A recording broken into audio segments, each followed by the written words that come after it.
Gaulois sont dans la rue. Les irréductibles, c'est nous. Parce qu'on n'a pas l'intention de lâcher. Et ça représente quoi, ça? Les taxes Les taxes. qui bretonnent. Le livret A, on est à 8,76 €. On a un deuxième livret d'épargne populaire, pareil, qui est à 20 €. On est en banqueroute, quoi, en fait. On est en liquidation. J'ai pas envie de ça pour mes enfants. Je regrette. J'ai pas envie de ça pour mes enfants. Le peuple est en train de crever, là. Pas regarder le 15 mois. Je te dis stop. 50 € par semaine, ça nous fait 7 € par jour pour toutes les trois. Et chaque centime est compté et on est obligé de faire très très attention. J'ai honte parce que je suis obligée de venir dans une association qu'on me donne à manger pour nourrir mes enfants. J'ai fait mon petit point avec un lit de ce côté et puis l'autre lit comme ça, dans ce sens-là. J'ai envie d'avoir un statut économique et social parce que ici, ça me ressemble pas. On en a marre de faire fonctionner. Moi, je suis toute seule, je gagne 1 500 € par mois, il me reste 100 € quand j'ai tout payé. 100 €. Et on me dit que je suis bien payée à la fonction publique. Ça, c'est pas normal. Vous voyez, là, ma boutique, ça fait 1 mois qu'elle a arrêté. Tout est vide. Quand on m'a annoncé ma liquidation judiciaire, j'ai pleuré pendant 15 jours. Il faut savoir que si je perds mon entreprise, je me retrouve SDF. Faut pas baisser les armes. Non, je veux pas. Non, on les aura. Au travail, on est sans logement. Non mais attendez, on va où là? Comment se fait-il, Madame la maire, que les logements sociaux dans votre commune sont attribués à des gens qui ont des ressources bien au-delà de la normale? Comment se fait-il qu'il y ait 20 000 familles qui attendent des logements sociaux à plus tôt? Et vous avez une dette de combien? De 690 €. 690 €. Je suis inscrit dans les 20 boîtes d'intérim. Tous les jours, je me lève de bon pied, le sourire à la bouche, la tête haute. On n'a pas de boulot, monsieur, on n'a pas de boulot.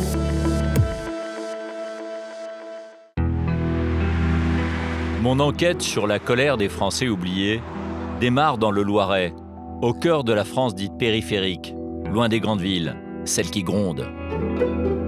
Dans les environs de Montargis, cela fait maintenant 3 semaines que ce rond-point est l'objet de barrages filtrants tenus par les Gilets jaunes. Macron, t'es foutu, les Gaulois sont dans la rue. Macron, t'es foutu, les Gaulois sont dans la rue. Ils sont une cinquantaine à manifester leur colère. Des artisans, des aides-soignantes, mais aussi des retraités qui ne s'en sortent pas. Les vacances, c'est tous les 2 ou 3 ans. Parce qu'on ne peut pas, et c'est pas logique. Nos anciens se sont battus pour qu'on ait des semaines de congés payés. On peut même pas en profiter. Il faut savoir qu'une aide-soignante, on a un boulot de dingue. Moi, je touche 1 400 €, quoi. Faut arrêter. On est en train de crever. Le peuple est en train de crever, là. Pas regarder le 15 mois. Je te dis stop. Les automobilistes soutiennent en grande majorité le mouvement des Gilets jaunes, notamment pour leur lutte contre la taxe carbone. L'écologie, il n'y en a pas. C'est du foutage de gueule. On se fout de nous. C'est une façon de nous prendre de l'argent encore et encore. Il n'y a pas d'écologie. On avait un beau pays, c'était l'Eldorado. On est devenu un pays pauvre. Allez-y. Bonne journée. Bonne journée. On va l'avoir, on va l'avoir. Leur cible commune, le président de la République. On est tous là, nous, hein. On l'aura. Nous, ici, ça fait 15 jours qu'on est là et l'autre, il se mouille pas.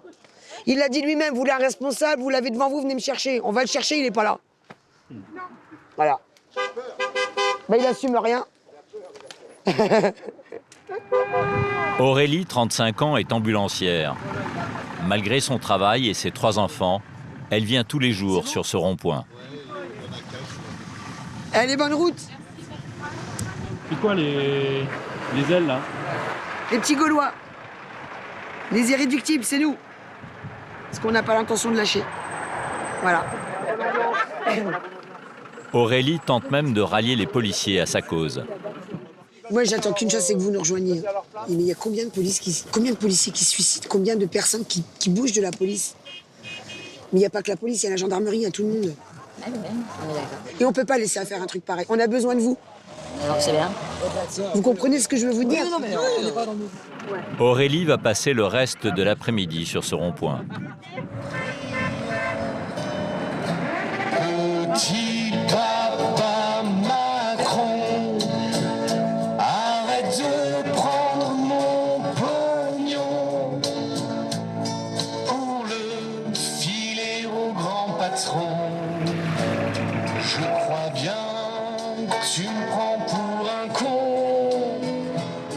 Dans cette partie du Loiret, Les villages avec des commerces et des services publics sont rares. C'est au cœur de cette campagne que vit Aurélie, avec ses 3 enfants et son mari, Anthony, couvreur. Et Nathan, il est où? Nathan, je sais pas où. Ah, je vais chercher. Ouais. Aurélie et Anthony gagnent à eux deux 3 000 € par mois. Il y a 2 ans, pour acheter cette maison, ils ont contracté un crédit de 135 000 €. Mais entre les factures et les enfants à charge, ils n'ont plus les moyens de terminer les travaux. Alors pour faire face aux dépenses quotidiennes, ils ont recours à un découvert bancaire. Il y a des choses on peut pas... Comme là par exemple, on était à court de bois, pas eu le choix, il a fallu qu'on tape dans le découvert pour aller chercher du bois. On n'a pas le choix. Tous les mois, c'est un découvert de combien? D'arriver à un découvert de combien?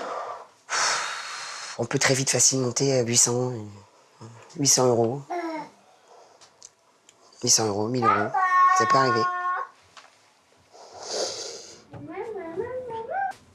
Malgré les 3 000 € nets mensuels, les ennuis commencent très tôt dans le mois. Le 12, on va partir du 12. Parce qu'on a tous nos prélèvements. Les prélèvements sont passés, Ouais. après, On a essayé de mettre au maximum nos prélèvements à partir du 8-10 du mois. Donc moi, j'ai déjà ma maison qui passe le 8, puis tout arrive derrière, quoi. Le moindre petit incident de la vie, il a un impact énorme sur notre budget. Mais quand je dis énorme, c'est... Là, au jour d'aujourd'hui, il ne faudrait pas qu'il y ait un frigo qui lâche, il ne faudrait pas qu'il y ait une machine à laver qui lâche, faudrait pas, parce que là, on ne peut pas. Concrètement, on ne peut pas. Il n'y a pas de petits plaisirs. C'est vraiment, on est sur notre budget et il faut qu'on y reste. On part pas en vacances, on fait pas de resto. Dans les moments durs, pour que ses enfants mangent à leur faim, Aurélie se prive de nourriture. Ça m'est arrivé de ne pas de prétendre d'être fatiguée et de ne pas avoir faim pour être sûre de ne pas manger et de laisser ma part aux autres, quoi. C'est déjà arrivé. En fait, on vit à crédit toute l'année, quoi.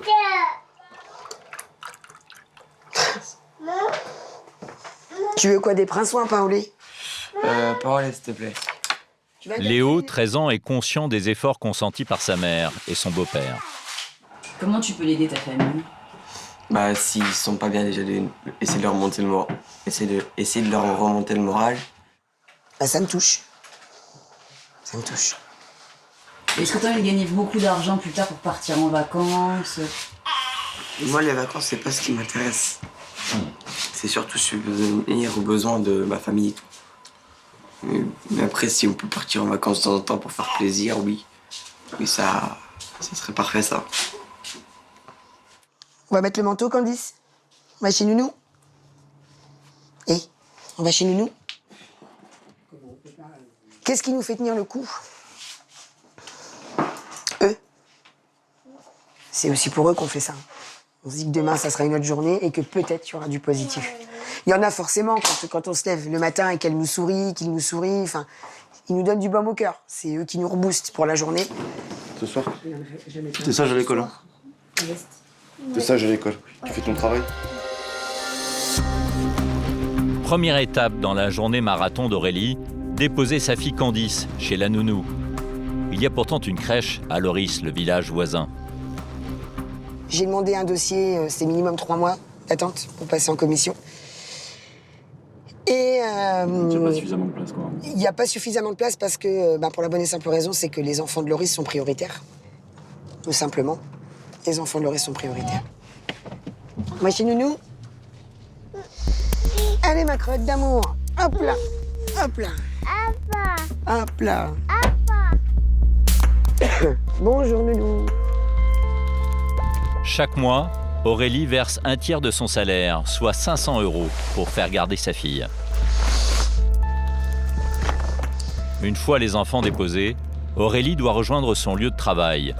Toutes les semaines, elle est obligée de faire 200 km en voiture. Servez-vous. 1,41 €.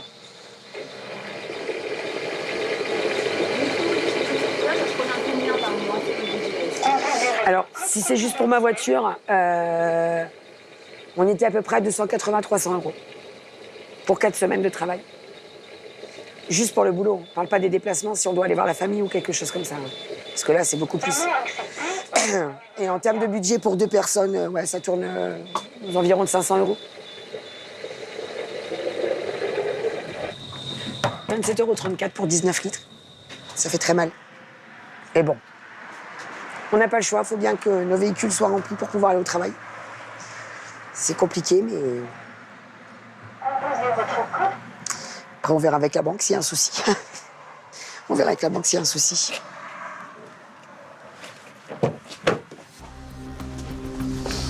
Comme des millions de Français, Aurélie a acheté une voiture diesel. Diesel qui est aujourd'hui dans le collimateur de l'État. Le petit peuple, c'est lui qui trinque. Il y a une phrase qui a été dite au niveau de... Enfin, ça remonte très très loin. Où on disait que le roi, quand il n'y avait plus d'argent, le roi a répondu allez prendre au petit peuple, il ne se rebellera pas, il ne dira rien. Aujourd'hui, notre roi, il essaye de nous prendre, mais le problème, c'est qu'il est tombé sur un os et sur un mur. Pour ma part, je lâcherai rien. J'ai pas envie de le laisser faire. Et s'il faut qu'il me trouve sur sa route pour lui dire ben, viens avec le peuple. Viens vivre 1 mois au SMIC. Touche le SMIC pendant 1 mois.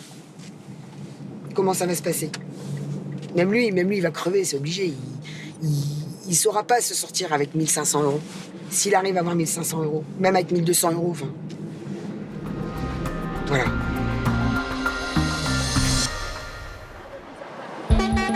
Plus à l'ouest, à Rennes, sur le rond-point de la Porte des Longchamps, je rencontre un organisateur gilet jaune, Erwan. Il a 44 ans. Bon, Erwan, est-ce que vous pouvez vous présenter en quelques mots ? Je suis chaudronnier soudeur à 20 km d'ici. Et je suis ouvrier depuis maintenant une dizaine d'années. Beaucoup d'intérim. J'ai trouvé un CDI il y a 2 ans. Erwan déplore la régression du niveau de vie de Français comme lui. Il y a 25 ans en arrière, j'ai 2 frères. Mes parents pouvaient encore nous payer une mobilette pour aller au lycée. Aujourd'hui, je suis incapable de payer ça à mes enfants. Et c'est malheureux, quoi. C'est malheureux. Erwan vit dans ce lotissement à la Bossenne, à 25 km de Rennes. Il partage cette maison de location à 600 € par mois avec Valérie, sa femme, 48 ans, aide à domicile. Avec 2 500 € par mois, 4 enfants à charge, les factures du quotidien, pas d'épargne possible. Le livret A, on est à 8,76 €. On a un deuxième livret d'épargne populaire, pareil, qui est à 20 €. Un LDD solidaire qui est à 13,97 €. Donc total des économies effectuées, 42,73 €. Voilà ce qui nous reste. À force de prendre un petit peu pour pouvoir survivre, on est arrivé à 0, quoi. On est en banqueroute, quoi, en fait. On est en liquidation. Ah, donnez-moi la solution, monsieur Macron. On fait comment ? J'ai pas d'argent à dépenser dans les commerces, donc je peux pas faire vivre mes commerçants, mes petits artisans du coin, je peux même pas les faire vivre parce que j'ai pas, moi, de quoi vivre. On a l'impression qu'il en a rien à foutre, quoi. Mais là, il laisse les gens crever, puis vous bossez quand même. Bossez, donnez-nous de l'argent, hein, payez. Par contre, vous crevez la gueule ouverte, on en a rien à foutre, quoi. Ça devient pitié. Ça me... J'ai même plus de mots, là, ça me coupe la chic. Je suis désolé, hein, mais là... Waouh. Un découvert tous les mois, pas de place pour de nouveaux achats. Cette année, on s'était dit pour Noël, on va s'offrir un canapé parce que celui-ci, il a l'âge qu'il a. Et on s'était dit c'était une bonne idée. Et puis non, ça va pas être possible. Mais enfin bon, quand même, il serait grand temps qu'on y pense parce que, voilà quoi. On fait un petit peu ce qu'il faut, on fait un peu de cache-misère. Ça me saoule de me dire que je peux même pas me payer mon canapé alors que je travaille comme une malade et ça me gave un moment. Ça me gave vraiment, quoi. C'est vraiment dur. C'est vraiment compliqué.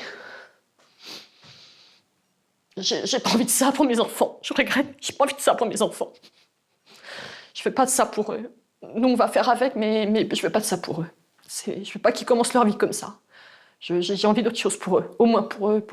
Faut pas que ça s'éternise, cette chose-là, cette situation-là, parce que il va se passer des choses à force. Les gens vont vraiment péter un câble, quoi. Et là, il faut vraiment que ça change, quoi. Il faut vraiment qu'on nous écoute, faut qu'on arrête de nous oublier, de nous mettre dans un coin là, de la France, là, de la campagne. Il faut arrêter, Bon, allez, hop. On va se battre, hein. On va se battre, on va rester sur les barrages. On va montrer qu'on est bien présent. Retour sur le barrage avec Erwan. Il se désole de ne rien pouvoir laisser dans le futur à ses enfants. Moi, j'aimerais bien de temps en temps mettre 50 € tous les mois pour pouvoir un petit véhicule, peut-être dans quelques années, m'acheter une maison. Je peux pas. Déjà, c'est même dur pour nous acheter un véhicule. Vous voyez, là, je roule en Twingo de 1996. Bientôt, ils viennent nous les enlever. Je vais faire comment pour le travail? Bon, c'est vrai que je suis pas loin, je suis à 8 km du boulot, mais l'été, c'est parfait, je peux prendre mon vélo, mais l'hiver, c'est quand il fait froid, quand il pleut, c'est pas possible, quoi. Et ce mouvement, alors, il rassemble des gens comme vous, qui sont des ouvriers, mais aussi des fonctionnaires Tout le monde. D'accord. Des patrons aussi, parce que pareil, ils ont du matraquage fiscal, ils n'arrêtent pas, des taxes par-ci, des taxes par-là, et non, c'est plus. Donc, ce qui unit ce mouvement pour vous, en tout cas les gens qui sont ici, c'est le ras-le-bol fiscal. C'est le ras-le-bol fiscal. Les gilets jaunes défendent les petits patrons, leurs employeurs. Ils savent qu'eux aussi ont le couteau sous la gorge et se sentent souvent bien seuls face à l'administration. Clermont dans l'Oise, une ville de 10 000 habitants. La boulangerie Travers est une institution dans cette commune rurale. Elle ne désemplit pas. Laurent, pâtissier, et sa femme en ont fait une belle affaire au prix d'un travail acharné. Je suis là depuis 3 h du matin. Ça fait 3 h 30 que j'ai démarré. Et la journée va se terminer ce soir après 20 h, 20 h 30. C'est la France qui se lève tôt, c'est la France courageuse. Mais aujourd'hui, Laurent est endetté. Entre les taxes et les crédits, sa boulangerie risque d'être liquidée par le tribunal de commerce. Parmi les habitants, c'est l'incompréhension. C'est bon chez ce monsieur, c'est bon, c'est de la qualité, donc je vois pas pourquoi on va... en plus, il est bleu, blanc, rouge. C'est vrai, chérie, quoi. J'ai rétréci les gosses. Merci. Oh, oui, mais c'est des ordures. Ce sont des ordures. Nous, on n'a qu'à voler un petit pain au chocolat, on va être en prison pendant je sais pas combien d'années. Et vous, pour une chouette truc de rien du tout, vous devez quand même pas des milliards et des milliards. Non, on vous emmerde. C'est vrai, quoi. Vous voyez, c'est ce que j'entends tous les jours dans ma boutique. On vous emmerde. C'est ce que j'entends tous les jours. Voilà. Et alors, ça vous fait quoi? Ça me fait chaud au cœur, ça me donne envie de me battre. J'ai pas de Mais raison. faut pas baisser les armes. Non, je veux pas. Non, on les aura. Oui, quoi. Il y a pire. Oui, il y a pire. Oui, monsieur. C'est vrai. Merci. Hein. Merci beaucoup. C'est vrai, quoi. Vous savez à qui vous avez affaire? Sur liste internationale, marraine de cœur des pompiers de Paris de la garde républicaine. Alors, c'est pour vous dire. Pendant près d'1 an, nous avons suivi le combat de Laurent pour la survie de son petit commerce. Quelques semaines plus tard, la boulangerie est fermée provisoirement en attendant une décision de justice. Les fours sont à l'arrêt. Laurent est dépité.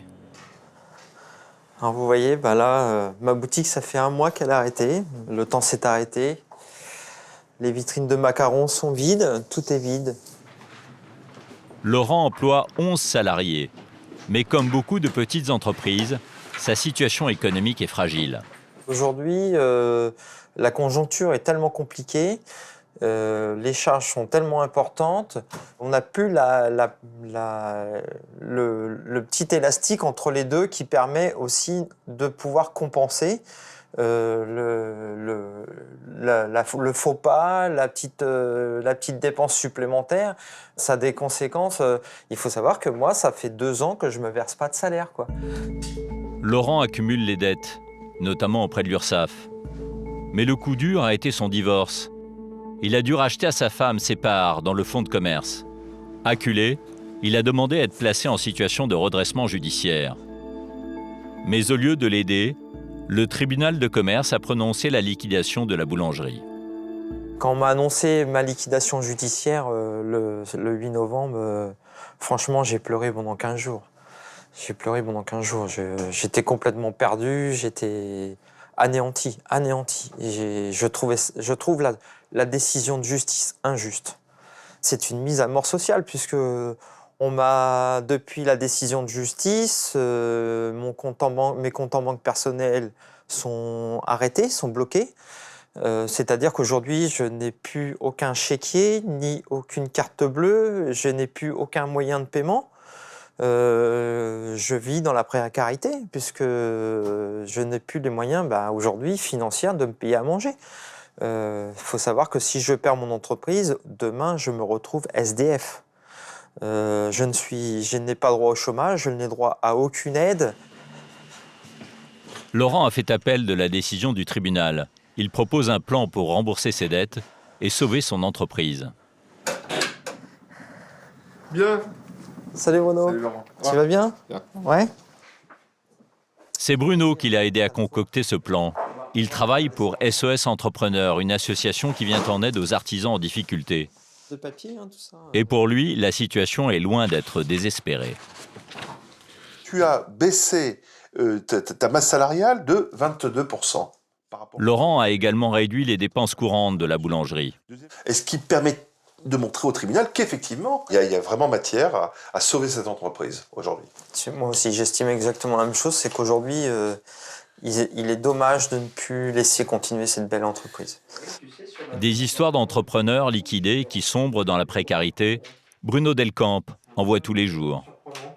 C'est un entrepreneur qui a mis tout ce qu'il avait sur la table pour créer son entreprise, pour la faire vivre. Et un jour, on lui enlève non seulement son outil de travail, mais toutes ses économies.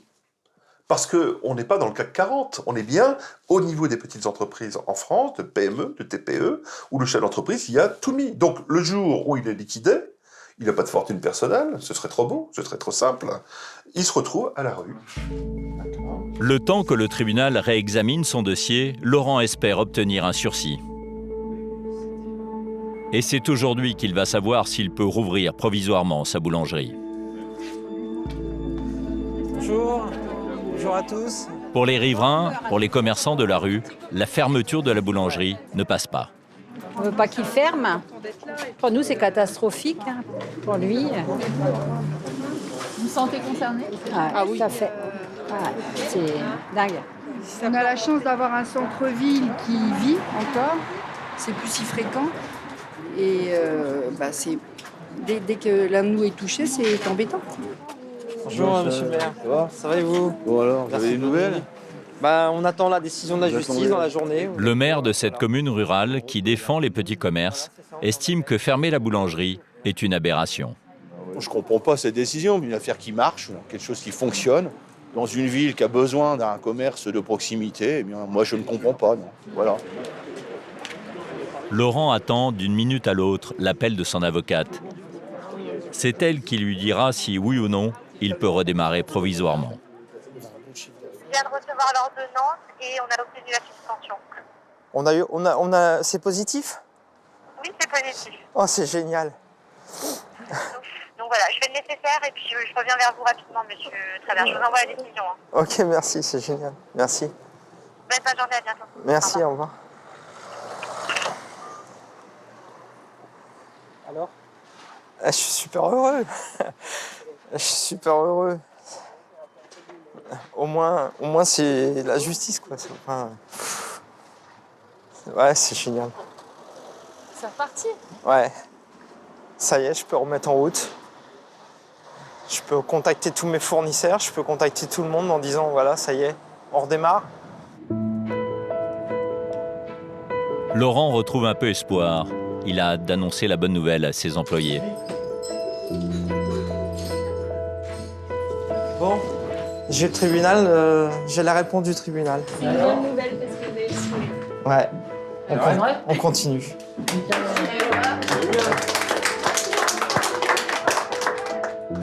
Pourtant, rien n'est gagné. Le tribunal suspend la liquidation, juste le temps de réétudier le dossier. Nous retrouvons Laurent quelques mois plus tard. Ce matin-là, il prépare ses dernières fournées. Daniel, il t'en reste beaucoup à cuire des croissants? C'est les commandes, ça? C'est la commande? C'est la commande de 53, là. Ouais. Et après, non, après, j'éteins. D'accord. Le tribunal de commerce a rendu sa décision définitive. La boulangerie de Laurent est liquidée. Mon entreprise, c'est mon bébé. Il n'y a pas à dire, c'est ça qui est injuste, en fin de compte, parce que... C'est du gâchis? Ouais, c'est un gros gâchis, ouais. Un gros gâchis, ouais. Quand on voit la belle entreprise que j'ai, ce qu'on en a fait avec moi et mes employés, c'est incroyable, quoi. C'est tout ce qu'il vous faut? Pour le boulanger, l'incompréhension est totale. D'autant que depuis sa réouverture il y a 3 mois, l'affaire tourne bien. Mon carnet de commandes, il est plein, archi plein, quoi. Ça déborde de partout. Samedi, on avait 3 mariages. Les week-ends, on n'a même pas assez de place. On est obligé de faire des feuilles volantes. On est blindé de commandes. On en reçoit même par Internet.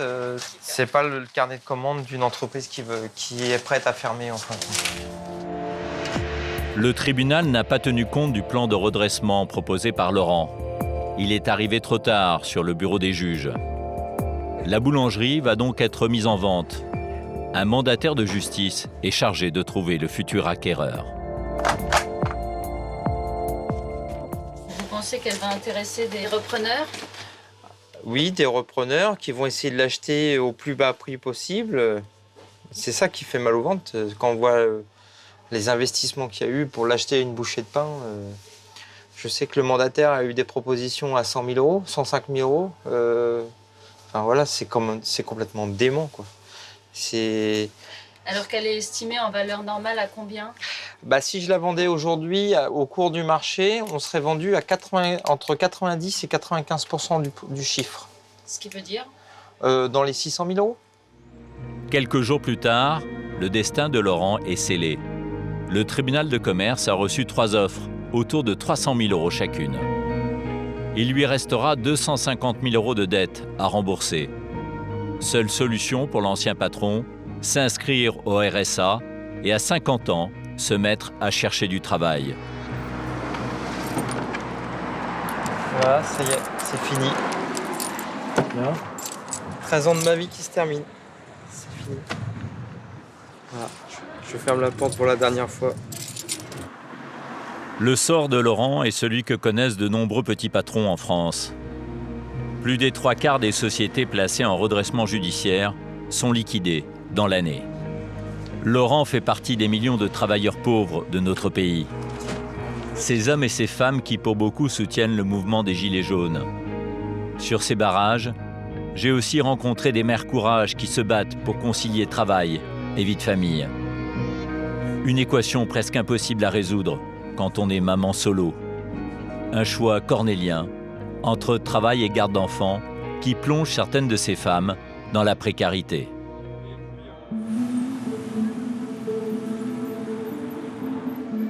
Paris, une sortie de classe presque ordinaire. Voilà, alors c'est bien passé? Oui. Une maman heureuse de retrouver son fils. Pourtant, derrière ses sourires, Marie, 45 ans, traverse une période éprouvante. Allez, on rentre là, on prend la petite carte. Avec Alexandre, elle est hébergée dans un hôtel social. Et voilà. Allez, hop, on ouvre la porte. Voilà. Une chambre de 10 mètres carrés sous les toits. Une pauvreté invisible derrière ces 4 murs.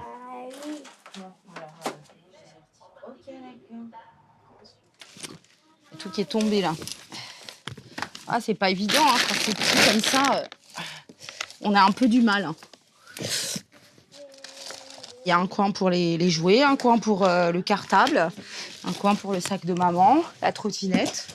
J'ai fait un petit coin à mon fils, voilà, et puis là, j'ai fait mon petit coin avec un lit de ce côté, et puis l'autre lit comme ça, dans ce sens-là. Tac. Mais j'ai fait en sorte que ce soit mon petit studio, quoi. Même si c'est petit, bon, bah, on fait avec. Hein. En attendant de trouver mieux.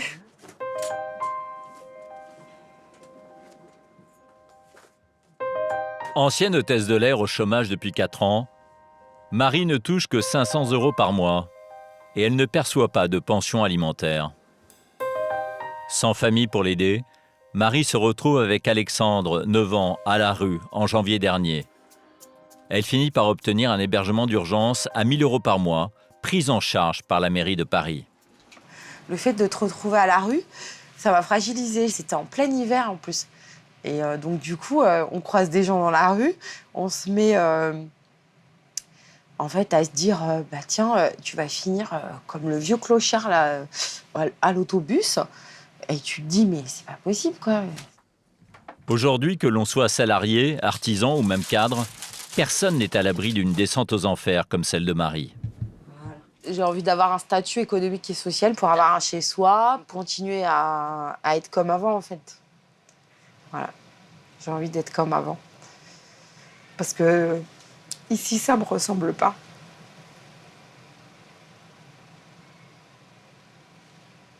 Comme Marie, elles sont des centaines de milliers de mamans solo. Un tiers d'entre elles sont en situation de grande précarité. Carcassonne, une ville avec un taux de pauvreté très élevé. Plus de 26% contre 14% pour la moyenne nationale. C'est ici que vit Sandrine, 37 ans, mère de 2 enfants, une maman solo qui ne parvient pas à joindre les 2 bouts. Au distributeur de billets, elle ne peut retirer que 50 € par semaine. 50 € par semaine, ça nous fait 7 € par jour pour toutes les 3. Donc on se contente du strict minimum. Chaque centime est compté et on est obligé de faire très attention. Se nourrir, se vêtir avec seulement 2 € par personne et par jour. Nous avons suivi cette maman solo dans son quotidien.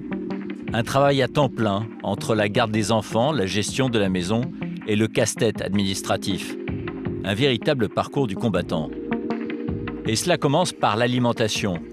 Avec son budget, difficile pour Sandrine de nourrir sa famille. Alors une fois par semaine, elle se rend au secours populaire, comme presque 2 millions de Français en 2017. Une habitude qu'elle n'accepte toujours pas. J'ai honte parce que j'ai pas les moyens d'aller, comme tout le monde, dans les grandes surfaces, acheter ce qu'il faut, quoi. J'ai honte parce que je peux pas subvenir aux besoins de mes enfants. Je suis obligée de venir dans une association qu'on me donne à manger pour nourrir mes enfants. Bonjour Nicole. Vous allez bien? Oui. À l'intérieur, le minimum vital, des légumes, pas de première fraîcheur. C'est mieux que rien, on se contente de ce qu'on a. Et des rayons de produits de base, des boîtes de conserve invendues, dont la date limite de consommation approche. Alors on a beaucoup de riz, on a beaucoup de petits pois, les haricots verts aussi. Beaucoup de boîtes en fait. On a beaucoup de boîtes de conserve à la maison, mais c'est très bon. Bonjour, vous allez bien? Ça va? Oui, toi aussi? Ça va. Et les filles, ça va? Ah, elles vont très bien, oui. Elles sont à l'école, là. Elles aiment toujours pas. Des produits 3 fois moins chers que dans le commerce. Au total, aujourd'hui, le panier de Sandrine est à 6,50 €. C'est vraiment pas cher, oui. Avant, je ne pouvais pas acheter tout ça. On se privait vraiment. Les filles mangeaient et moi, je ne mangeais pas forcément. On est la fin du mois, c'est dur, hein? C'est pas facile. C'est sûr, là, ça... Bonne journée. Allez, passe le bonjour à tes filles. C'est gentil, merci Sadia. Au revoir.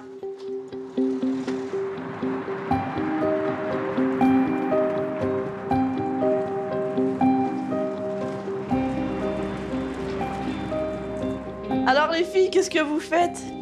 Sandrine habite en HLM. Elle ne vit plus avec son compagnon depuis 5 ans. Depuis la séparation, la famille a sombré dans la précarité. Jade, 12 ans, et Léa, 8 ans, font désormais partie des 2,8 millions d'enfants qui vivent sous le seuil de pauvreté. Dans ce 3 pièces, tout vient de la récupération. Les meubles sont abîmés, en fin de vie. Léa, tu veux m'aider à ranger les courses? Du côté de l'alimentation, les repas ne sont pas variés. C'est l'histoire de 3 boîtes de riz. Avec quoi? Avec du couscous. Il n'y a plus de riz. Il n'y a aucune surprise. On a toutes les semaines du riz, du couscous, Macédoine. des haricots verts. Macédoine. Je sais pas si c'était... La Macédoine, c'est un peu plus rare, oui. Et ce soir, c'est flageolet. C'est sûr que les boîtes, des fois, on en a un peu marre. On aimerait avoir des légumes frais, on aimerait avoir autre chose que du couscous. C'est quoi, là? On se lave. Ouais, on va préparer les flageolets. Ouais. Tu veux les faire chauffer ou pas? Alors, pour agrémenter les menus, Sandrine tente de trouver des astuces avec ses filles. Tu veux enlever ça? Regarde dessus. C'est quoi? C'est quoi ce machin? Tu veux l'enlever? C'est quoi? C'est de l'ail. On invente des recettes avec ce qui nous reste, tout ce qu'on a, voilà. C'est rigolo. Et en plus, comme c'est elle qui le cuisine, après elle le mange, donc on peut leur faire manger tous les légumes aux enfants comme ça. Même les choux-fleurs. Toi, adoré chou-fleur.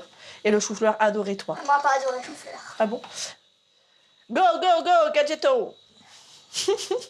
Malgré la nouvelle recette, les flageolets ont du mal à passer. Ah non, non, non, non, non, non. Ah si. Pas des flageolets. Hop, et regarde. Avec du... Je veux pas des flageolets. Pourquoi? Avant sa séparation, Sandrine était ambulancière. Pour garder ses enfants, elle a dû renoncer à son activité. C'est un cercle vicieux parce que je suis dans cette situation-là parce que j'ai pas de travail. Mais si j'ai un travail, il faut que je paye la nourrice. Mon salaire, je le donne à la nourrice. Donc finalement, je pourrais pas payer mes factures avec ce salaire. Enfin voilà. Donc pour moi, c'est un cercle vicieux. Je peux pas sortir de cet engrenage-là tant que les filles sont pas plus grandes, quoi. Difficulté à se nourrir convenablement, pas d'accès à l'emploi. Cette situation financière de Sandrine a des conséquences directes sur le quotidien des petites filles. Attention, allez, vas-y. Les enfants ne se font pas de cadeaux entre eux. Jade a souffert longtemps de moqueries au sujet de ses tenues vestimentaires. Dans la cour de récréation, elle a subi la honte et le harcèlement psychologique. À l'école, les autres, ils me disaient que j'étais habillée comme une clocharde, ou que mes vêtements, je les avais trouvés dans une poubelle, ou que ça appartient à ma sœur. Et ça me faisait mal quand même. Pourtant, Jade ne s'est jamais plainte auprès de sa mère. J'aimerais bien avoir des marques, mais après, je n'ose pas lui demander parce que je sais que c'est cher pour elle et que ça lui fait mal quand elle dit non déjà.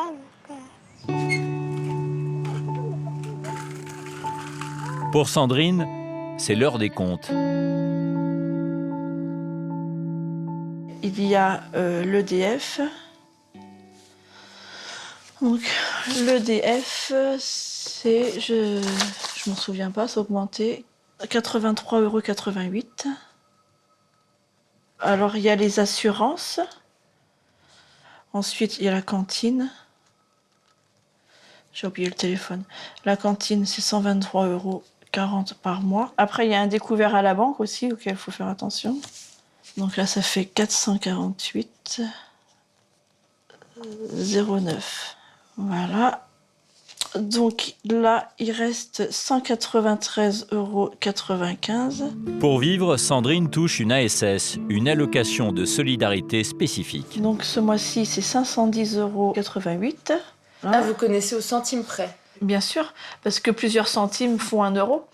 Voilà, donc les euros sont très importants, oui. Cette allocation de solidarité spécifique est attribuée aux personnes ayant épuisé leurs droits au chômage.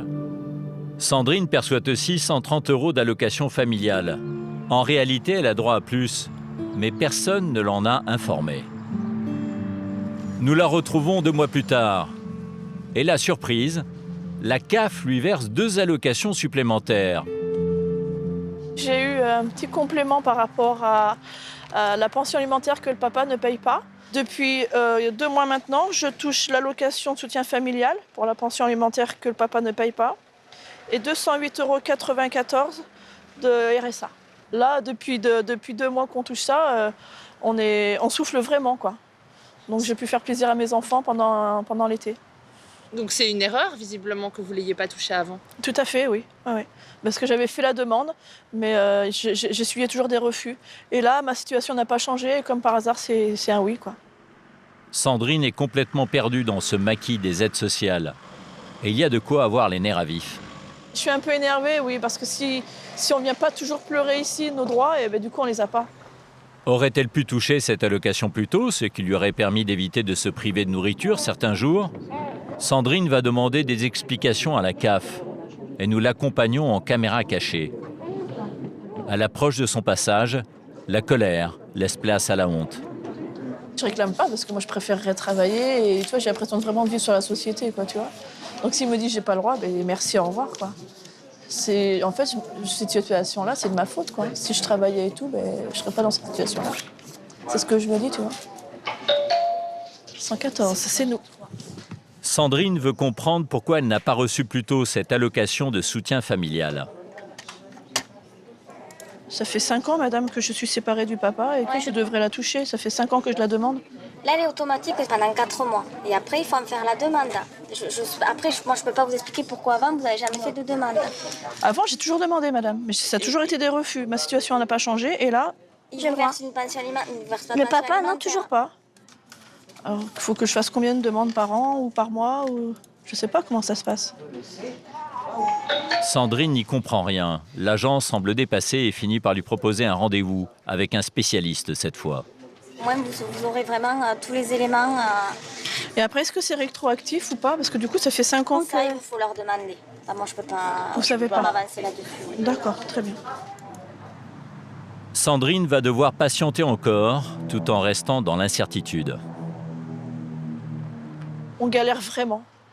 Donc, et en plus de ça, un coup, ils nous enlèvent les allocations, un coup, ils nous les remettent. Enfin, c'est vraiment dur à gérer tous les jours. À vivre tous les jours comme ça, c'est dur.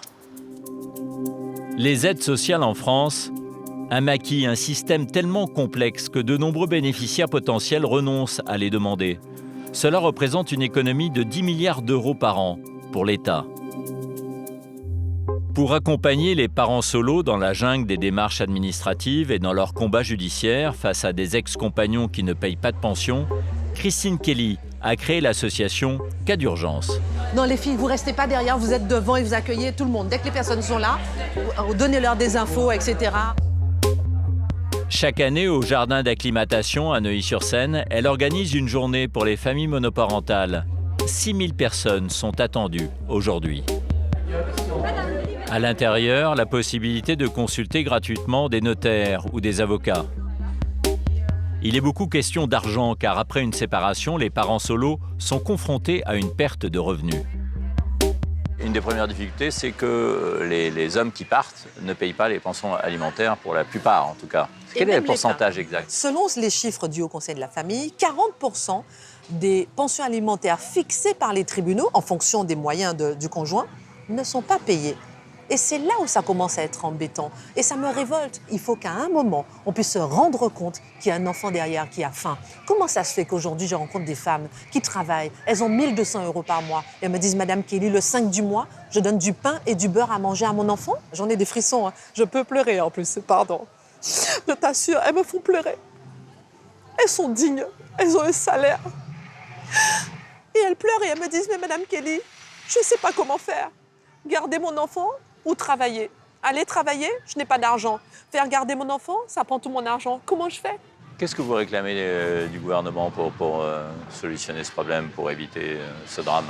S'il fallait agir sur un point, la garde d'enfants. Si on aide une femme ou un homme à garder son enfant, elle peut aller travailler, elle peut s'occuper de son enfant, elle peut se reposer. Faire l'autruche sur ce problème, c'est une bombe sociale à retardement. Fermer les yeux sur ce problème, c'est ne pas regarder nos enfants. Comment est-ce qu'on peut accepter ça en France? C'est pas possible. Je refuse d'accepter ça. J'espère que grâce à vous, ce ne sera plus un drame méconnu. Ça prendra du temps. Merci beaucoup. Merci. Merci.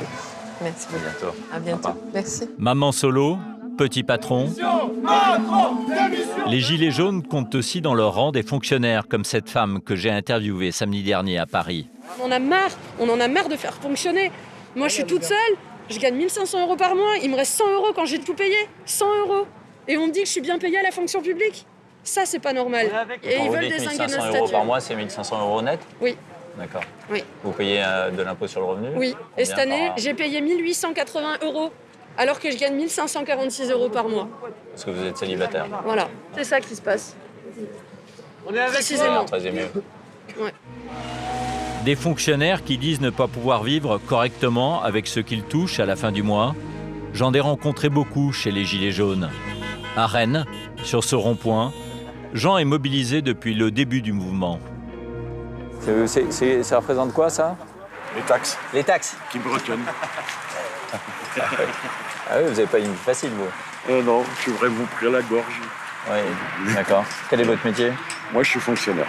D'accord. Je travaille dans un musée à Versailles. Vous avez quel âge? J'ai 55 ans. Vous gagnez combien 1 500 net.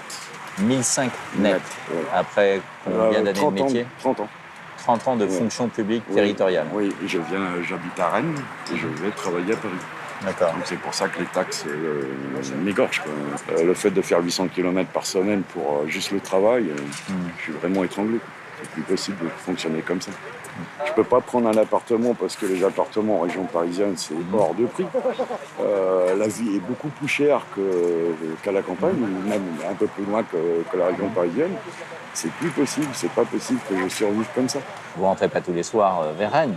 Non, je rentre uniquement le week-end parce que... Et à Versailles, vous logez où alors? Chez un ami qui m'héberge. Le logement, un facteur aggravant de la pauvreté. Il pèse 40% dans le budget des ménages les plus précaires. Les HLM pourraient les aider à alléger la note. Mais encore faut-il que les villes en fassent construire sur leur territoire. La Fondation Abbé Pierre a épinglé quelques mauvais élèves en France. Cannes, Neuilly-sur-Seine, Saint-Raphaël, Le Canet, Boulogne-Billancourt, Marignane, Saint-Maur-des-Fossés, Nice et Vincennes. Il y a une vingtaine d'années, l'abbé Pierre pensait savoir pourquoi des villes préféraient payer une amende plutôt que de construire des logements sociaux.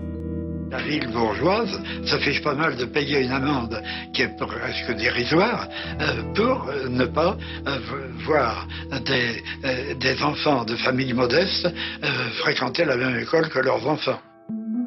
Autre fait surprenant, d'après un rapport de la Cour des comptes, un locataire sur 2 de logement social ne relève pas de la catégorie modeste ou défavorisée. Alors comment sont attribués les logements sociaux dans notre pays ? Au cours de notre enquête, nous nous sommes aperçus que les HLM ne sont pas toujours attribués sur des critères sociaux.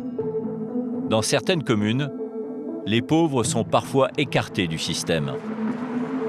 Un scandale qui entretient la précarité et laisse les plus démunis à la merci des marchands de sommeil. Monique, 40 ans, bénéficiaire du RSA, habite un appartement de cet immeuble. Son loyer, 700 € par mois. Déjà, les escaliers, là, le soir, c'est mal éclairé, donc il y a les rats qui passent. Des rats et un escalier qui menace de s'écrouler. Donc il suffit de regarder les escaliers. Les escaliers sont dangereux. Déjà, rien que pour les enfants, mon fils, il a failli tomber. Et encore, ça, c'est pas le pire. C'est les barres qui tombent. Le pire, c'est que l'immeuble peut exploser à tout moment. Des installations électriques hors normes, des colonnes de gaz délabrées, des câbles arrachés. Depuis 7 ans qu'elle habite ici, avec ses enfants de 5 et 7 ans, Monique vit la peur au ventre. Voilà. Si un jour il y a un incendie ici, comment on fait pour descendre? Les escaliers sont en bois, il n'y a pas d'échelle, il n'y a pas... Comment on fait? On saute ou on prie pour que les pompiers arrivent très vite? Je ne sais pas. Il y a 2 ans, côté rue, un bâtiment a été ravagé par un incendie. Pourquoi Monique est-elle coincée ici depuis 7 ans?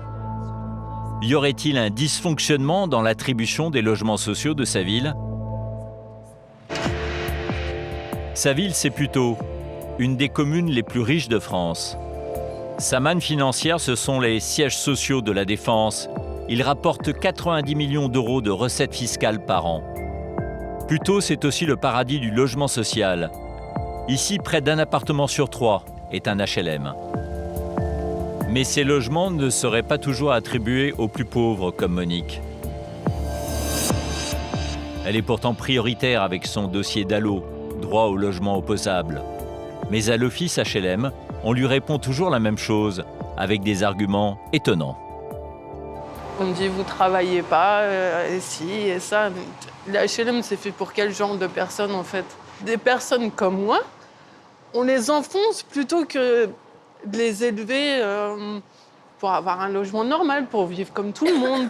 Mais pourquoi on est traité comme ça? En fait, on est juste des êtres humains, quoi. Alors, quels sont vraiment les critères d'attribution du logement social en France? D'après la loi, il y a un plafond de revenus à ne pas dépasser, selon que l'on soit célibataire, en couple, avec ou sans enfants. À Puteaux, nous avons rencontré de nombreuses familles qui sont en colère contre la mairie, mais aussi de jeunes travailleurs comme Romain. Ce technicien informatique de 24 ans gagne environ 1 200 € par mois. Il a fait une demande de HLM car il ne parvient pas à se payer un logement convenable. Ouais, mais salut, je suis rentré. Le soir, il est hébergé par une amie de sa famille. Je vais préparer le repas, mais bon, on n'est pas si pressé que ça, mais... Tu vas faire quoi? Envie... Je sais pas, moi, t'as soif, t'as quoi? Tu sers-toi, hein. Fais comme chez toi, t'es habitué. Hein. Alors, vas-y. Hein. Ça va faire depuis début 2017, je vis chez Aimé. Le fait d'être pas chez moi, ça me gêne et j'aime pas être chez les gens. Là, il y a juste la chambre d'Aimé à côté de la mienne. Donc le matin, quand je me lève et je prends ma douche ou je me brosse les dents en partie, j'essaie d'être le plus discret possible pour pas la réveiller. Aujourd'hui, pour moi, c'est plus vivable. C'est plus vivable de vivre dans une situation comme ça. Romain travaille, mais il ne peut pas s'assumer entièrement. C'est difficile à vivre. D'autant que plus jeune, ses parents habitaient à Puteaux, dans un minuscule appartement. J'ai déjà vécu 20 ans dans un studio avec mes parents. Alors qu'avant ma chambre, c'était une salle de bain. Mon père a retapé et je veux pas revivre dans un petit appartement avec un loyer cher. J'ai pas envie de revivre ça et je veux vivre dans de bonnes conditions. Ses parents, les voici. Ils ont également fait longtemps des demandes de HLM. Depuis leur retraite, faute de moyens, ils ont dû partir vivre en province. Ça vous fait quoi alors de revenir sur place? Ça fait drôle, ça fait vraiment... ça fait un nœud à l'estomac quand même. Quand on a vécu 35 ans, obligé de partir, c'est très dur. Ils se désespèrent de voir leur fils connaître la même situation qu'eux. Je comprends pas, là. Au travail, on est sans logement. Non mais attendez, on va où, là? C'est sorcier d'avoir un toit. C'est trop demandé. Il travaille, attendez, il a tout fait. Il a fait ses études à Puteaux. Où est le problème, quand même? Par contre, il y en a qui ont des logements, je sais pas, en un clic, ils ont un logement. Comme c'est bizarre. Comme la mère de Romain, de nombreux gilets jaunes soupçonnent les élus d'utiliser des passe-droits. Pour le vérifier, nous allons questionner quelques habitants. Bonsoir monsieur, vous habitez là? Je vous dis ça parce que je cherche un logement sur Puteaux. Voilà. Et c'est facile d'en avoir ou pas? Non? Vous connaissez un peu comment ça marche et tout ça? Il y a des gens qui attendent 20 ans et il y en a qui n'ont jamais. Ah bon? Nous, on est nés à Puteaux, donc on connaît depuis longtemps la famille de Madame la maire. Selon cet homme, il faudrait connaître Madame la maire de Puteaux en personne. Nous continuons d'interroger les habitants. C'est facile d'avoir un logement ou pas? Ici, c'est le maire qui s'occupe de ça. Ouais. Il faudrait que vous écriviez à Mme Secaldi. D'accord. Vous avez fait ça, vous? Non, moi, j'ai travaillé à la mairie, moi, avant. Et vous pouvez pas me pistonner, là, pour avoir un logement? Non. Elle a dit faut que tout le monde l'écrive. Faut que tout le monde écrive? Oui. Un jour, j'avais fait un tuyau pour ma copine, une copine que j'avais avant. Et puis, il est venu, elle a eu le logement. Après, il m'a dit il faut plus remonter aux HLM. Ah bon? Moi, je suis interdit. Il m'a dit je ne veux plus ça. C'est moi qui commande. C'est moi qui commande? Il a dit c'est ah ouais. écrit à moi que le logement. Ah oui, d'accord, ouais. Ouais. Bah merci monsieur, au revoir. Merci, au revoir. Mais qui est donc ce maire qui ferait la pluie et le beau temps dans cette ville de Puteaux? Depuis 50 ans, une dynastie contrôle toute la ville. Les Secaldi Reynaud. Bonjour, monsieur le maire. Pendant 35 ans, c'est d'abord le père qui a régné sur la mairie. Puis en 2004, à la suite d'une maladie, il est remplacé par sa fille Joëlle. Elle est sans cesse réélue. Les Secaldi Reynaud, une famille puissante qui ferait du clientélisme selon Christophe Grébert, un secrétaire général d'Anticor, une association qui lutte contre la corruption et conseiller municipal de l'opposition depuis 10 ans. Ils ont développé un système clientéliste très élaboré qui fonctionne notamment et en particulier sur le logement social. Et donc ils ont pendant des décennies distribué du logement social, du logement HLM aux affidés, aux clients, aux amis, aux militants politiques. Ces familles sont devenues des électeurs et des électrices fidèles au maire. Dans la presse écrite aussi, la famille Secaldi Reynaud est pointée du doigt. Face aux accusations de clientélisme, nous essayons de joindre Madame la maire à maintes reprises pour lui donner un droit de réponse. mais sans succès. Madame la maire de Puteaux est aussi présidente de l'office HLM. Ce n'est pas illégal et cela existe ailleurs en France. Néanmoins, cette position lui laisserait les mains libres pour décider des attributions de logements. Pour en savoir plus, nous retrouvons une personne qui a siégé à la commission des HLM de Puteaux. Elle nous décrit un système d'attribution des logements sociaux complètement dévoyé. Donc en fait, tout est décidé à l'avance. La commission d'attribution ne remplit pas son rôle? Non, c'est juste une chambre d'enregistrement. Hein. Il ne faut pas rêver. De toute façon, c'est le maire qui décide. Alors on propose un appartement, il y a 34 familles qui le demandent, mais en fait, le dossier qu'on met en avant, c'est celui à qui vraiment on veut le donner, quoi. Voilà. Ces personnes-là qui sont mises en avant, c'est qui? Pourquoi elles sont prioritaires? Ça dépend, ça peut être des amis, des relations, mais c'est aussi juste des gens qui sont électeurs, qui ont bien voté, des gens qui, même s'ils n'ont pas voté pour elles, lui font croire qu'ils l'ont fait. C'est pas forcément des gens qui ont vraiment besoin. Il y a dans le lot quelques familles qui ont besoin, mais c'est pas la majorité. Mais vous semblez décrire un système ultra clientéliste. Ah ben je veux, oui. Ah oui, oui. C'est le fond de commerce de cette commune, oui, ça c'est sûr. Nous avons voulu vérifier. Nous nous sommes procurés des documents internes à la mairie de Puteaux. Dans ce mail, un homme s'adresse directement à la maire. Il lui demande la possibilité d'ouvrir un passage entre les appartements que sa compagne et lui occupent sur le même palier. 3 jours après, dans une note interne, Madame le maire leur propose une solution confortable. Un nouveau logement social, plus grand. Ce document laisse penser que Madame la maire prendrait des décisions seule, sans consulter la commission d'attribution. Alors que 20 000 personnes sont en attente d'un logement social à Puteaux, pour ce couple, 3 jours seulement ont suffi. Cette méthode d'attribution a été épinglée par un rapport de l'Agence nationale de contrôle du logement social en mars 2016. Il pointe les dysfonctionnements et les irrégularités du bailleur social. À la place des dossiers prioritaires d'Allo, l'Office positionne les candidats sélectionnés par la mairie.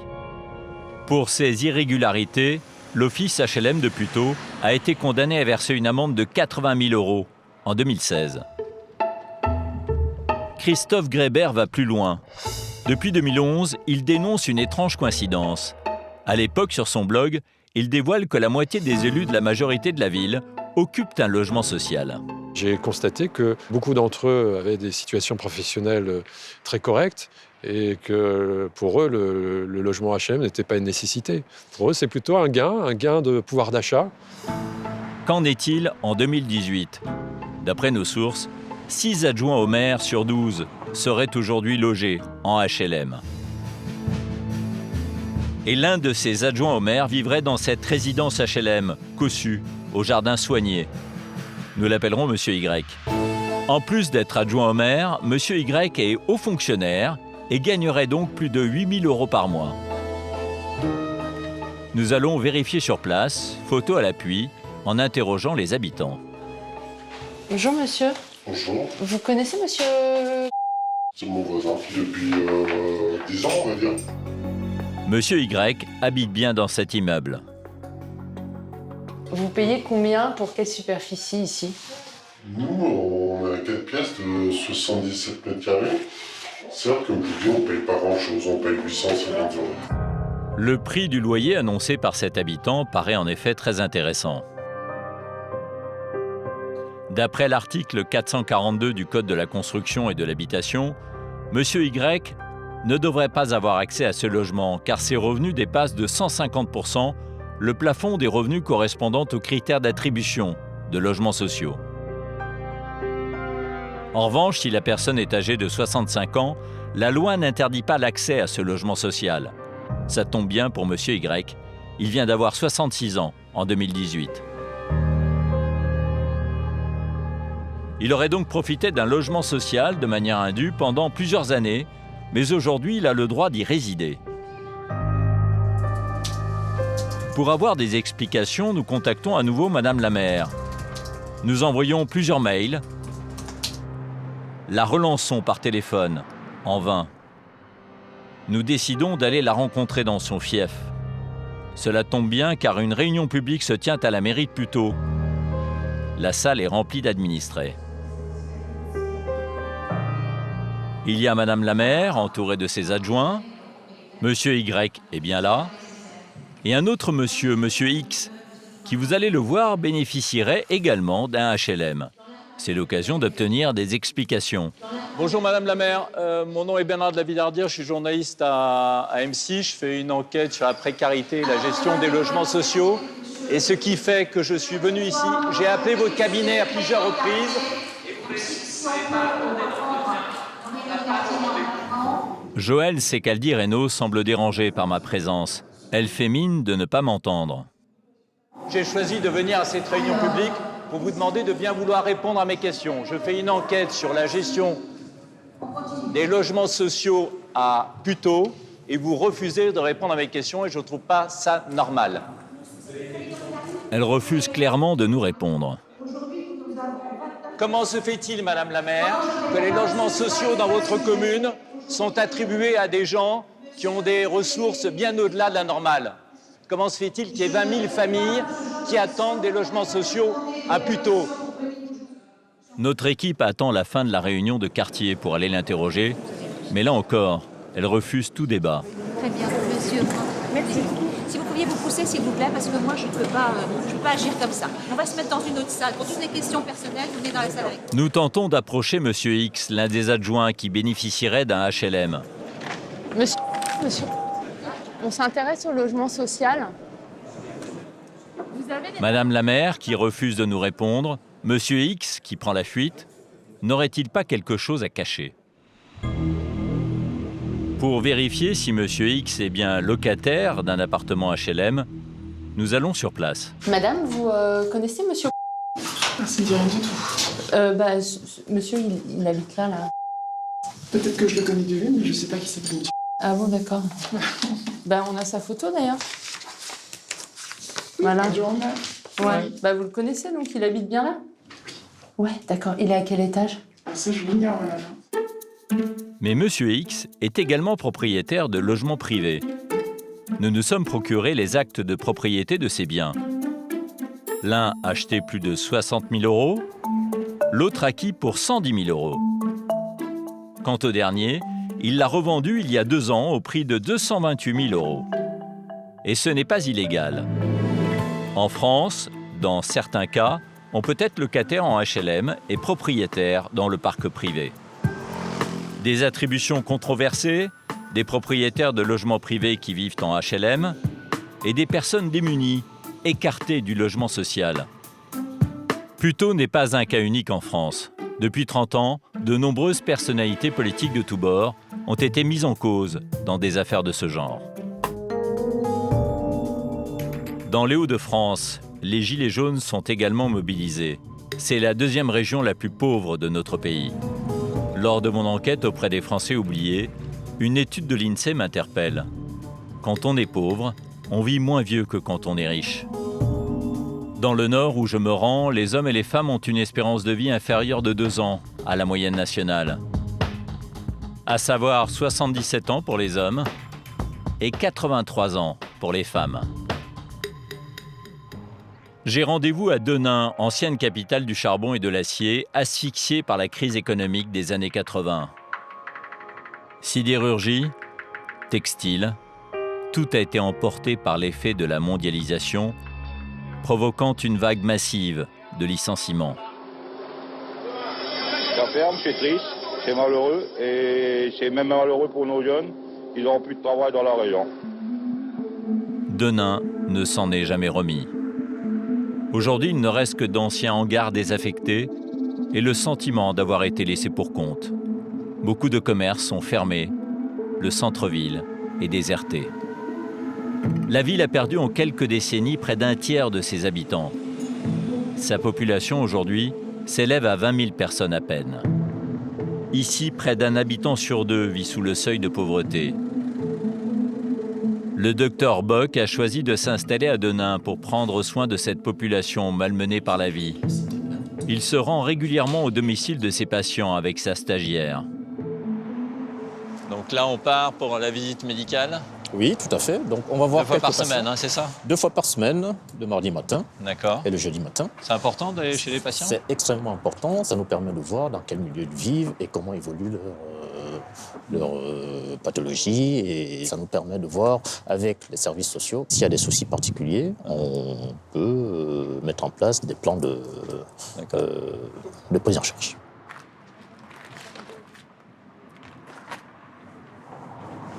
Il y a pas... Oui, c'est fermé quand même, pas mal. Il y a pas mal de magasins. Oui, il y a fermés ici. des commerces qui ferment, c'est vrai. Mais on espère toujours qu'il y en aura d'autres qui ouvriront. En dehors des coiffures et puis des restaurants, on n'a pas grand-chose dans la ville, c'est vrai. Gilles Berbock est arrivé dans les années 2000, alors que la ville était en plein déclin. Le fait que c'était une des villes les plus pauvres de France, qu'est-ce qui sautait aux yeux? Alors déjà, l'habitat était délabré. Il y avait des fuites, que ce soit en été ou en hiver. Honnêtement, l'humidité dans les maisons, les rats dans les maisons. Donc, c'est pas imaginable, c'est pas le reflet d'un pays comme la France. Bon, voyons.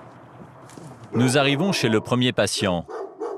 Ancien technicien, il a perdu son travail il y a 20 ans. Il s'est depuis laissé glisser dans l'isolement et la dépression. Là, il y a le jardin, déjà, qui est tout petit. Bon, je vous suis. On y va. Alain est veuf. À 59 ans, il vit seul avec 900 € par mois. Il souffre de troubles cardiovasculaires, de diabète et d'hypertension. Visiblement, le ménage n'a pas été fait depuis longtemps. Le médecin a été alerté par le frère d'Alain, inquiet. Vous prenez plus votre traitement pour la tension? Il n'y en a plus? Vous l'avez... 200. Vous l'avez pas pris depuis combien de temps, le traitement? Une semaine. Une semaine? L'interruption du traitement a fait augmenter la tension. Bon, la tension, elle est très haute, là, monsieur. On est à 19. 19, une hypertension artérielle critique. Elle peut déclencher une attaque cérébrale ou une crise cardiaque. Mais vous étiez en train de vous laisser mourir, là. Ouais. Vraiment? Pour quelle raison? Ras-le-bol. Ras-le-bol, c'est tout. Et ras-le-bol de la vie? De tout. Ça se trouve tout seul, c'est tout, c'est fini. Je te demande un aide d'énerto, quoi te dit. Ouais, après, il y a un moment où... Oh, c'est la solitude qui vous pèse? Ouais. Tout ça. Il y a combien de temps que vous n'êtes pas sorti de chez vous, là? Oh. Ça remonte, hein. C'est-à-dire? Je sors presque pas. Ils sont pas. Ouais, mais il y a besoin de faire un petit ménage ici, là. Ouais, c'est comme je peux, mais... Ouais. C'est tout, j'avais commencé à revenir tout ça. Et puis après, j'ai une qui a commencé à déconner. Et si jamais je tombe, c'est pas ma relever. Tout seul, je le sais pas. Et donc là, vous allez le suivre On va le prendre en charge. Je vais le prendre en charge. Et puis, l'infirmière viendra faire les soins. Voilà. Elle va faire remplir le dossier. Elle va remplir un dossier en accord avec monsieur le pour la suite de la prise en charge sociale. Voilà. C'est-à-dire mettre une femme de ménage qui aidera 1 ou 2 fois par semaine à déblayer un peu le contexte. Voilà, éventuellement une aide à la toilette. Voilà. Vous avez la couverture médicale universelle, monsieur? Je l'avais déjà dit. Ah, voilà. Donc, Alain ne bénéficie pas de la CMU, alors qu'il en a le droit. Comme 30% des Français qui y sont éligibles, il n'a pas fait de démarche pour l'obtenir. Résultat, comme il n'est pas pris en charge à 100%, il doit payer une partie des soins. Il n'en a pas les moyens. D'accord. Voilà. Merci. Très bien. Allez, une bonne journée. À bientôt. Merci beaucoup, monsieur. Merci de m'avoir reçu. À partir de maintenant, Alain va être suivi par les services sociaux de la ville.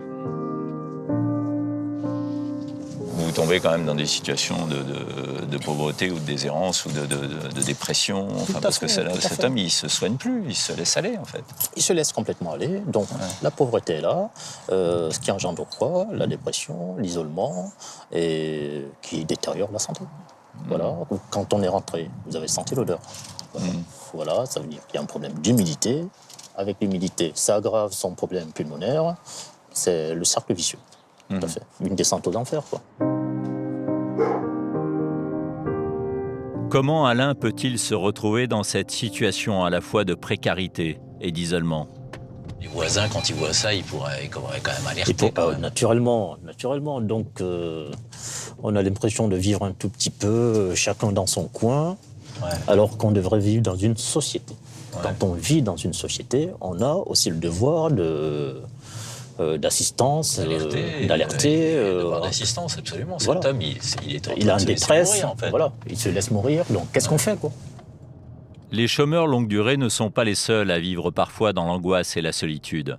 Les personnes âgées, qui ont une toute petite retraite, sont aussi inquiètes de leur avenir. Hop. Bon, et donc là, on va voir... Alors, on va voir Rosalie. Rosalie, qui vit dans des conditions sociales modestes. Le problème, c'est qu'elle perd son autonomie physique. Ah. Sous la pluie. Ouais, il reste sous la pluie. Ouais. On travaille sous la pluie. Hop. Voilà, ça y est. Ça va? Ah, donc je suis accompagné, Rosalie.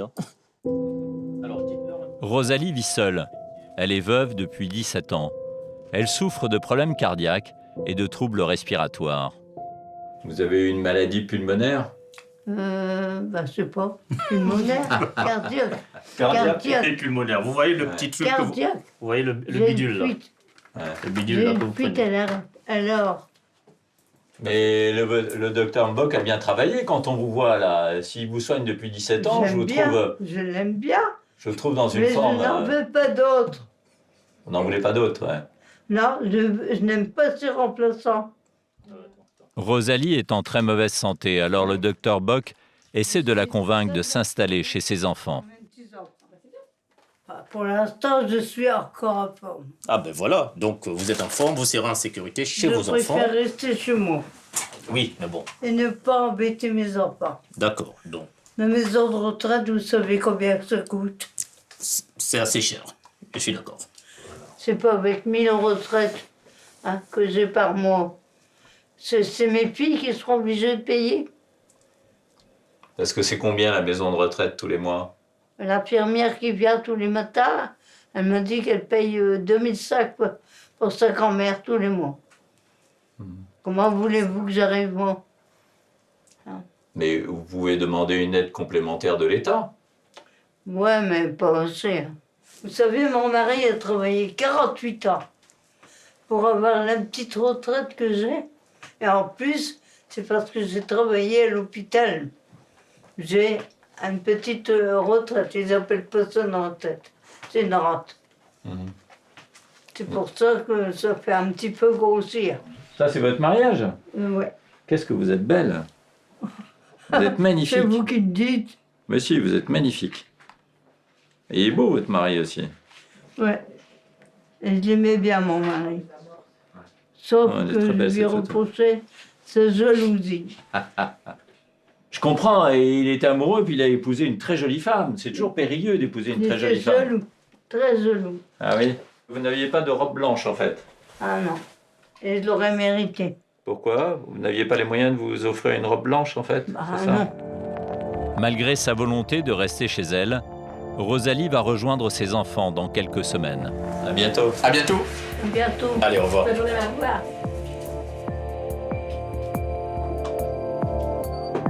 Alors peut-on échapper à la pauvreté? En France, le constat est sévère. D'après une étude de l'OCDE, il faut 6 générations, soit 180 ans, pour qu'une famille précaire atteigne le revenu moyen, car la pauvreté est souvent héréditaire. Nous restons dans l'ancien bassin minier. À Lens, la pauvreté bat des records. Elle atteint 32% contre 14% en moyenne en France. Elle se transmet de père en fils, comme une malédiction. C'est au Centre communal d'action sociale de Lens que nous allons nous en rendre compte. Cet établissement de la ville accompagne les personnes en difficulté. Mais pourquoi, monsieur? Une aide. Une aide alimentaire. Une aide alimentaire. Ouais. Parce que vous n'avez rien? Je voulais avec 500 € par mois. Qu'est-ce que je peux faire avec ça? L'électricité, l'eau, t'as tout. Après, tout ça enlevé, il me reste 300 €. Croyez-vous que c'est assez? Une précarité qu'il connaît depuis son enfance. J'ai eu une enfance malheureuse, quoi. Ah bon? Vos parents, ils ne travaillaient pas? Mon père était mineur. Ils sont chômeurs, retraités, mamans célibataires, généralement sans emploi et sans formation, parfois depuis des générations. Moi, je suis fille de mineur. J'ai travaillé quand j'étais encore chez mes parents, je travaillais en filature. Puis après, j'ai eu mes enfants. J'en ai eu 6. 2 garçons et 4 filles. Et vous avez du travail? Non, je suis mère au foyer. Mère au foyer? Vous avez combien d'enfants? 5. Vous êtes diplômée? Vous avez déjà travaillé? Non, j'ai jamais travaillé. J'ai eu mon premier enfant à 18 ans.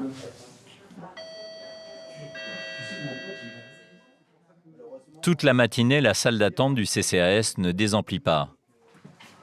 Bonjour. La personne suivante est un homme d'une quarantaine d'années, pris à la gorge par l'accumulation de factures. Qu'est-ce qui vous amène? EDF, il m'a coupé mon courant, donc je viens voir si je pourrais avoir une petite aide. Parce que financièrement, c'est très très dur. Ouais. Et vous avez une dette de combien? 690 €. 690 €. Malgré ses recherches, cet homme ne trouve pas de travail depuis 2 ans. Je suis inscrit dans les 20 boîtes d'intérim. Tous les jours, je me lève de bon pied, le sourire à la bouche, la tête haute.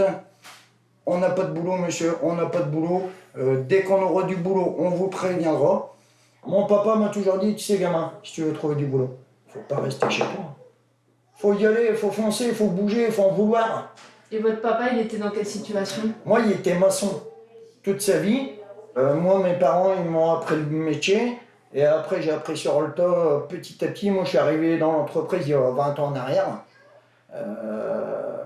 J'avais rien fait de mes 10 doigts. Faute de diplôme, il ne parvient pas à sortir de son milieu social.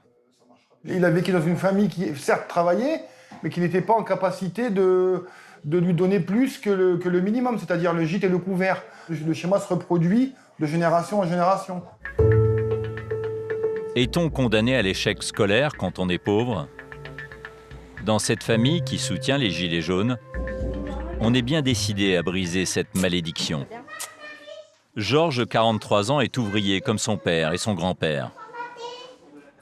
Il est marié à Karine. Non. Tous les deux sont très à cheval sur l'éducation de leurs 9 enfants.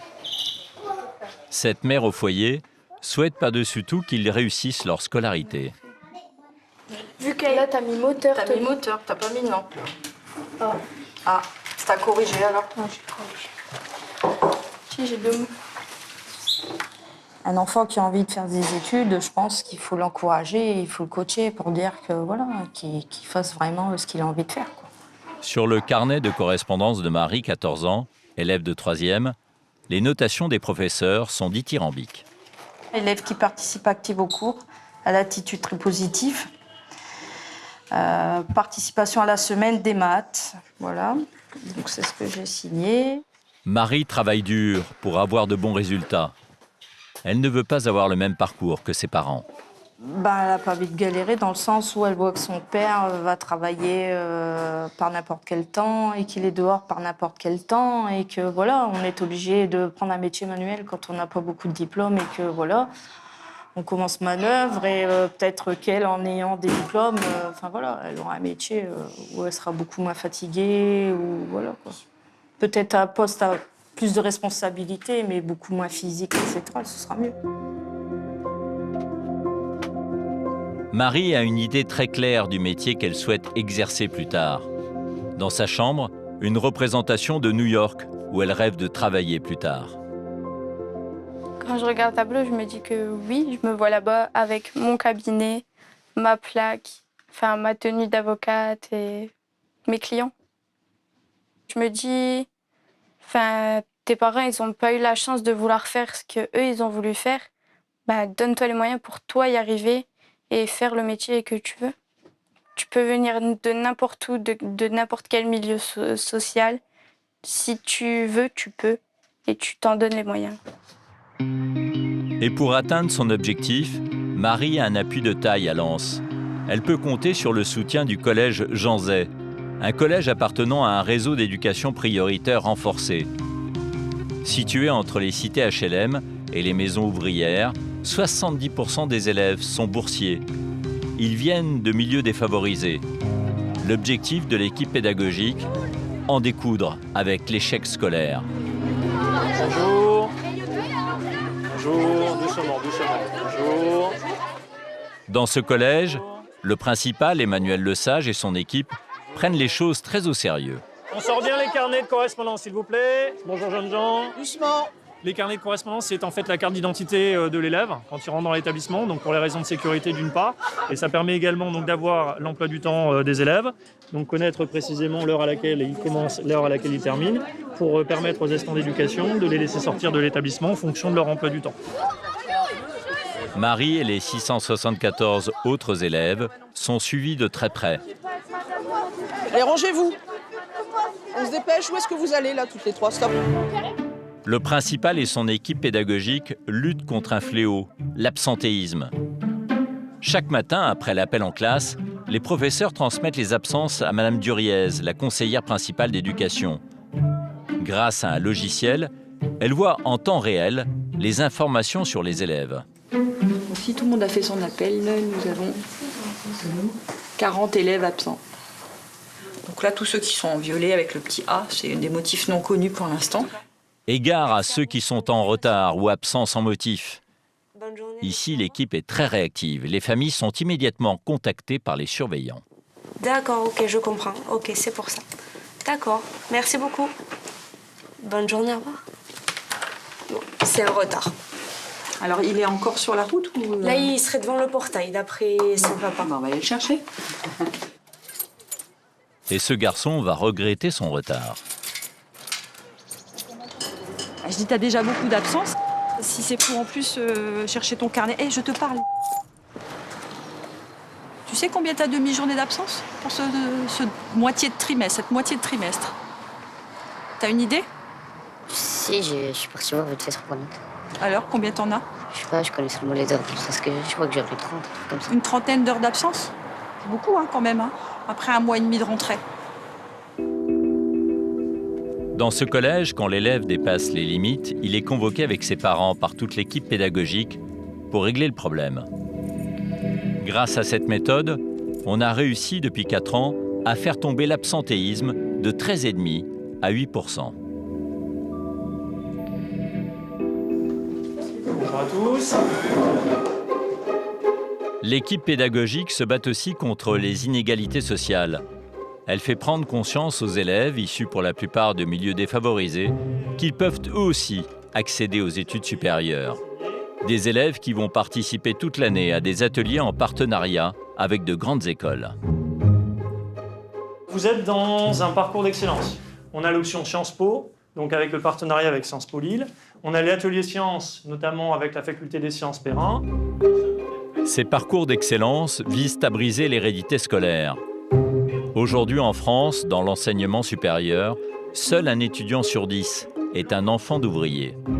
Et le but dont on est porteur pour eux, c'est effectivement de développer l'excellence, d'aller au-delà des horizons professionnels qui sont connus au sein des familles et de les projeter vers des horizons ambitieux, que ce soit sur les liens avec l'université, avec les classes préparatoires aux grandes écoles ou avec, par exemple, l'école supérieure de journalisme qui devient notre partenaire cette année. Et cela crée des vocations. Avant, je voulais être esthéticienne et maintenant, grâce au parcours d'excellence, j'ai voulu devenir prof d'espagnol. Marie, qui est en classe de 3e, a choisi l'option Sciences Po. Tout cela est très nouveau pour elle. Au début, j'étais pas du tout motivée à participer à Sciences Po. Et ensuite, j'ai rencontré Madame Benoni, elle m'a expliqué. Et du coup, après, j'étais partante directement pour y participer à Sciences Po. Plus je grandis et plus je ressens que l'école, c'est important. Dans le cadre de l'option Sciences Po, les élèves vont visiter l'école et pendant un an préparer un projet d'aménagement du territoire local. Un projet qu'ils présenteront au conseil départemental du Pas-de-Calais. Marie fera son exposé en allemand. Guten Tag, Entschuldigung Sie mich, dass ich mich auf Deutsch ausdrücke, aber mein Französisch ist sehr schlecht. C'est pas grave. On dirait que tu nous annonces un truc super grave. Souris un peu, tu regardes Juliette un peu gênée. Les élèves n'ont pas tous le même niveau, mais c'est aussi ça l'intérêt de ces ateliers. La présentation devant le conseil départemental aura lieu dans quelques semaines.